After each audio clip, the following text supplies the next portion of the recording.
Hello friends and welcome back to the Regulation channel. So friends, today I will talk about Alphacool new ES 1 slot GPU water coolers.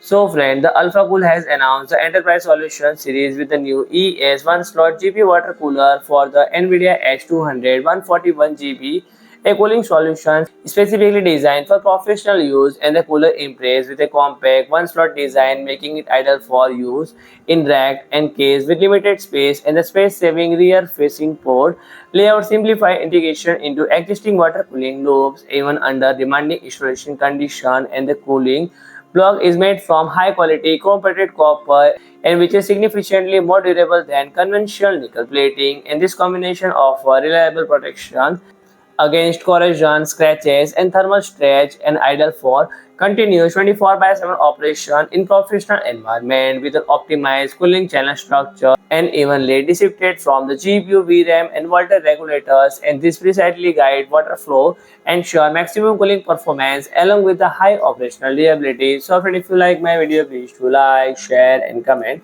And don't forget to subscribe my channel and press the bell icon.